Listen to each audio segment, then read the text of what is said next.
Ada pertandingan sepak bola dan ada El Clasico.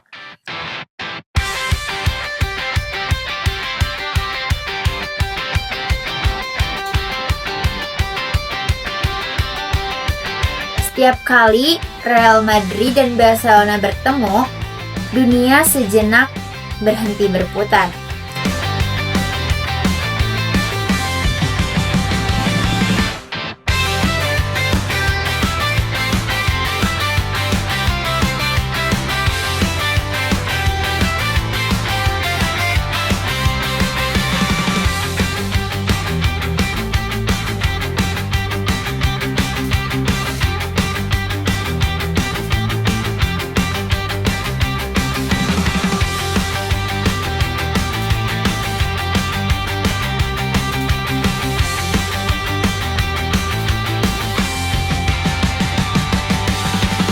Dengan lebih dari 400 juta pasang mata yang menonton, ini adalah panggung terbesar di planet bumi.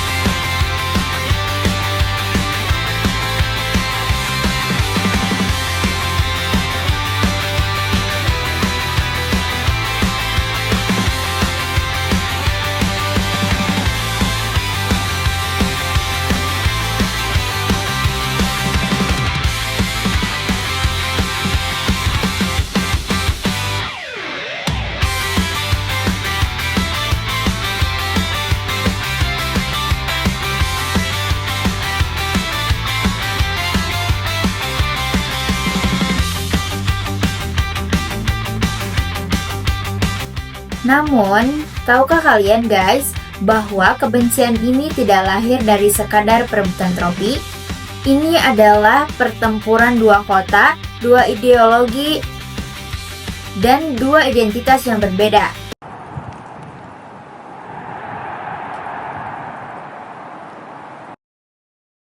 Selamat datang kembali di Retro Football Stories. Hari ini kita akan membedah setiap inci sejarah dari rivalitas paling panas di dunia El Clasico.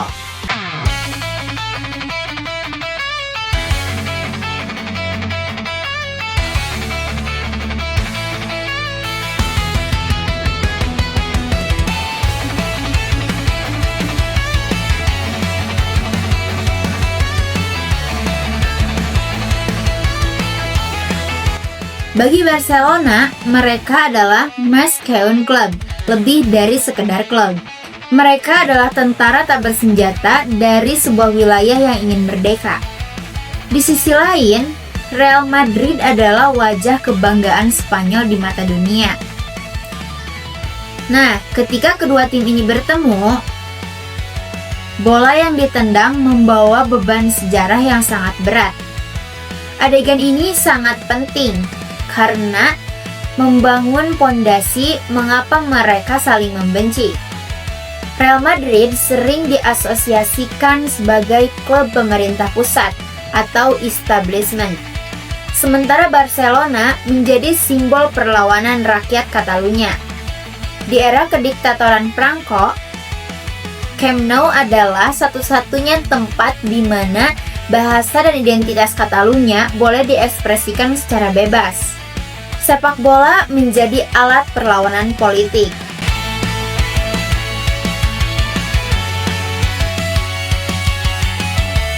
Tahun 1953, sejarah berubah selamanya. Perebutan tanda tangan Alfredo Di Stefano adalah skandal transfer terbesar di sepanjang masa, guys. Barca merasa kemenangan mereka dirampas oleh intervensi politik. Nah, sejak saat itu, Madrid menjadi musuh bebuyutan yang tidak akan pernah dimaafkan. Nah, ini adalah titik balik sejarah. Di Stefano awalnya hampir bergabung dengan Barcelona. Namun, lewat intervensi federasi dan negosiasi yang rumit, ia justru berakhir di Real Madrid. Barcelona merasa dihianati dan dicurangi oleh pusat. Di Stefano kemudian membawa Madrid memenangkan 8 gelar Liga Spanyol, 1 Copa del Rey, 5 gelar Eropa, dan 1 International Cup, membuat Barca semakin meradang.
Kedatangan Johan Cruyff mengubah segalanya. Ia bukan hanya pemain, ia adalah ideologi. Saat Barca membantai Madrid 5-0 di Bernabeu, yang dicetak oleh Juan Manuel Asensi di menit 30 dan 54. Johan Cruyff di menit ke-39, Juan Carlos menit 65, dan Hugo Sotil pada menit 69. Itu bukan sekedar skor guys, tetapi itu adalah deklarasi bahwa era penindasan telah berakhir. Cruyff tidak juga membawa teknik, tapi juga mentalitas. Ia menolak tawaran Real Madrid karena tidak ingin bermain klub yang diasosiasikan dengan perangko. Kemenangan 5-0 di kandang Madrid menjadi momen pembebasan bagi rakyat Catalunya dan awal mula filosofi sepak bola indah Barcelona.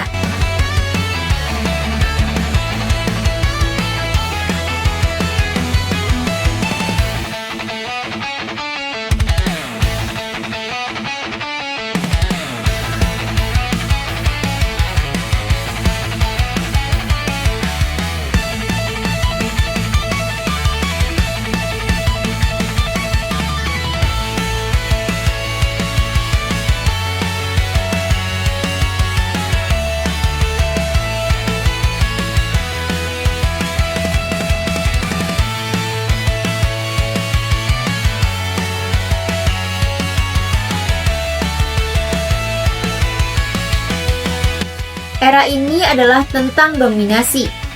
Madrid dengan identitas lokalnya yang kuat melawan Barca yang membangun filosofi permainan dari bangku cadangan. El Clasico kini bukan lagi soal otot, tetapi soal otak dan strategi. Era 80-an milik Madrid dengan pemain asli akademi mereka La Fabrica seperti Emilio Butragueño, julukan Buitre, berasal darinya dan ia adalah bintang karismatik dari grup ini. Manuel Sanchez, bek tangguh yang juga kapten legendaris Real Madrid. Rafael Martin Vázquez, gelandang kreatif dan pengatur serangan. Michel dan Miguel González, gelandang serang yang terkenal dengan umpan akuratnya. Miguel Pardesa yang kemudian pindah ke Real Zaragoza, namun tetap menjadi bagian penting dari formasi awal. Merekalah yang dijuluki La Quinta del Buitre. Mereka memenangkan 5 gelar Liga, 2 Piala UEFA, dan 1 Copa del Rey. Namun, awal 90-an, Cruyff kembali sebagai pelatih dan menciptakan Dream Team dengan pemain kunci Pep Guardiola, gelandang jangkar yang menjadi otak permainan. Ronald Koeman, bek tengah dengan tendangan keras dan akurat. Michael Lau, drop gelandang serang asal Denmark yang sangat kreatif. Romario, striker Brazil fenomenal yang tajam di depan gawang.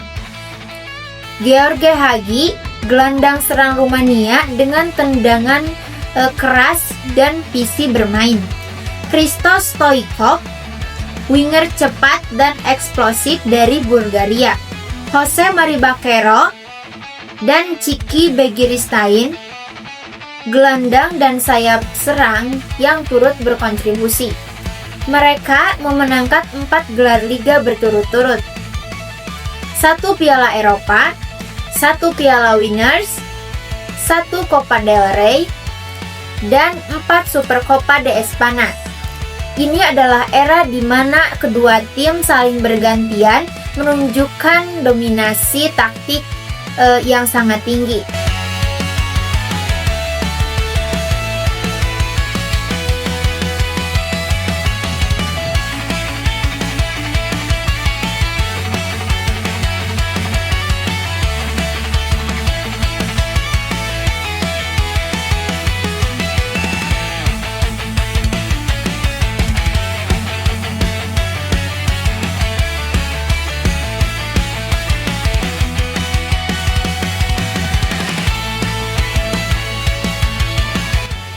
Jangan pernah bicara soal loyalitas di depan fans Barcelona.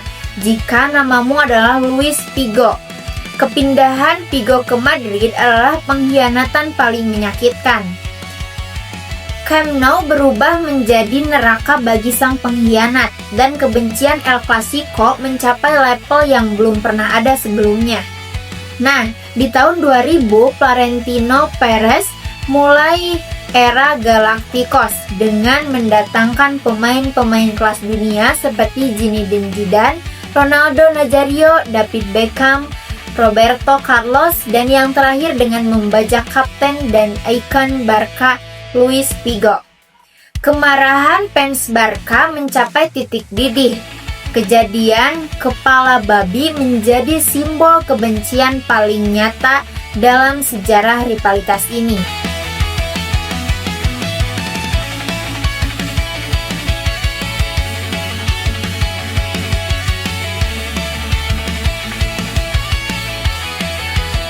Kita beruntung hidup di era ini. Messi melawan Ronaldo. Keindahan tiki taka Pep melawan serangan balik mematikan Mourinho. Setiap laga adalah perang saraf, provokasi, dan keajaiban individu. Ini adalah El Clasico dalam bentuk paling murni, kesempurnaan di atas lapangan. Inilah era terbaik El Clasico. Tahun 2009 sampai 2018 adalah periode di mana dua pemain terbaik di dunia didampingi dua pelatih jenius yang saling membenci secara taktis, bertemu 4-5 kali dalam setahun. Ini beberapa pertandingan dan skor fantastisnya. Yang pertama, pembantaian 6-2 di Santiago Bernabeu tahun 2009.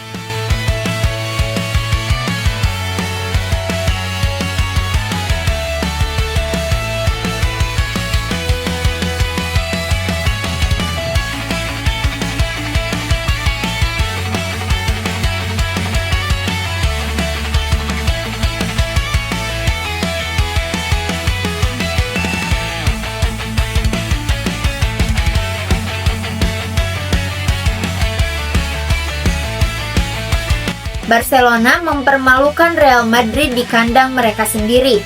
Momen ini menandai dominasi awal era Pep Guardiola dengan taktik false nine Lionel Messi. Lalu yang kedua, kemenangan La Manita 5-0 tahun 2010.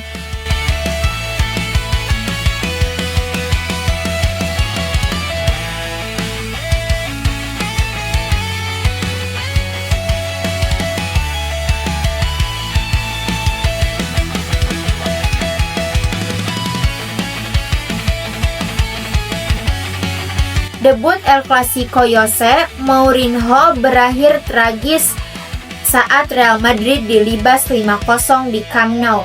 Pertandingan ini sangat panas guys, hingga memicu keributan besar di akhir laga. Lalu yang ketiga ada drama 4-3 di Bernabeu tahun 2014.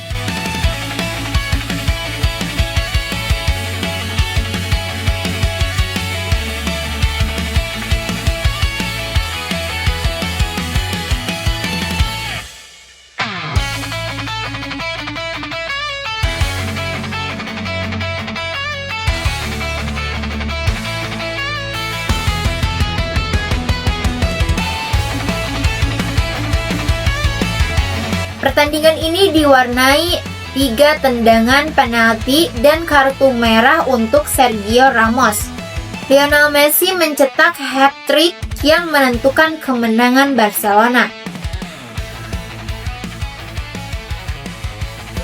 Nah, lalu ada juga banyak kejadian kontroversial dan panas. Yang pertama, Mourinho mencolok mata Tito Vilanova tahun 2011.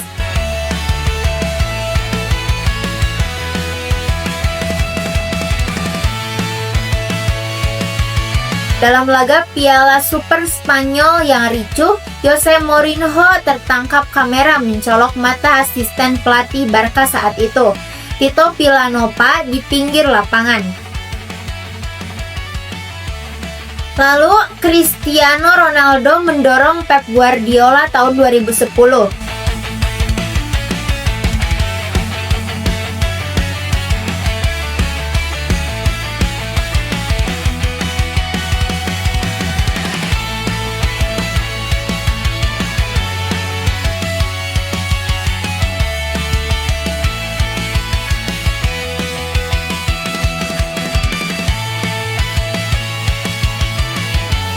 Ronaldo mendorong Guardiola saat pelatih tersebut mencoba menunda memberikan bola kepada Ronaldo, memicu konfrontasi fisik antar pemain.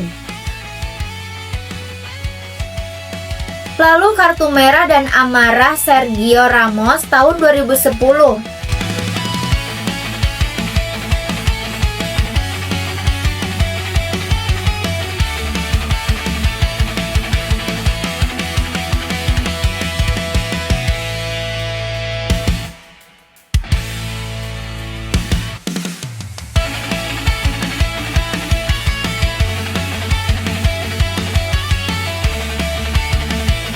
Ramos menendang keras Lionel Messi dari belakang dan kemudian mendorong wajah rekan timnya di timnas Spanyol, Carlos Puyol, saat ia diusir keluar lapangan. Ada juga momen individu yang ikonik. Yang pertama, ada gol solo run Lionel Messi di Liga Champions tahun 2011.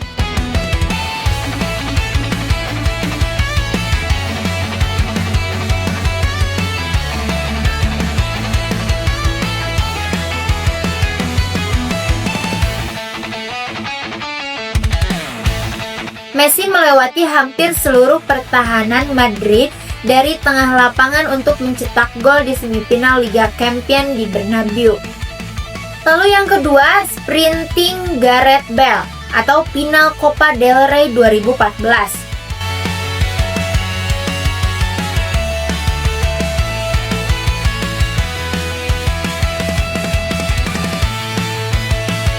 Bale melakukan lari luar biasa dari luar garis lapangan untuk melewati Marc Bartra dan mencetak gol penentu kemenangan bagi Real Madrid.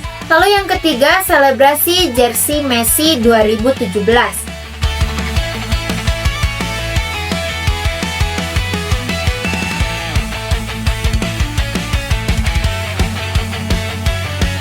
Setelah mencetak gol penentu di menit terakhir kemenangan 3-2 di Bernabeu, Messi melepas jersinya dan mengangkatnya ke hadapan pendukung Madrid.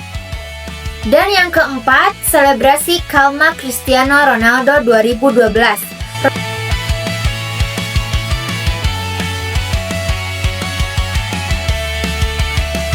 Ronaldo mencetak gol krusial yang menentukan gelar Liga dan membungkam Camp Nou dengan gerakan tangan Calma atau tenang. Dan fakta tambahan, Messi memegang pencetak gol terbanyak sepanjang sejarah pertemuan kedua tim dengan 26 gol. Lalu Sergio Ramos menjadi pemain dengan perolehan kartu terbanyak dengan koleksi 22 kartu kuning dan 5 kartu merah sepanjang sejarah partisipasinya. Pertandingan bukan lagi sekedar liga, tapi perebutan status siapa yang terbaik di sejarah sepak bola. Nama-nama besar boleh pergi, namun El Clasico akan selalu hidup. Ia akan terus ada selamanya, ada perbedaan antara Madrid dan Barcelona. Karena pada akhirnya, ini bukan hanya soal 22 orang mengejar bola, tapi soal kehormatan yang dipertaruhkan setiap detiknya. Nah, siapa guys jagoan kalian di El Clasico berikutnya? Tulis di kolom komentar ya. Jangan lupa subscribe untuk kisah-kisah sepak bola retro lainnya. Sampai jumpa di episode selanjutnya.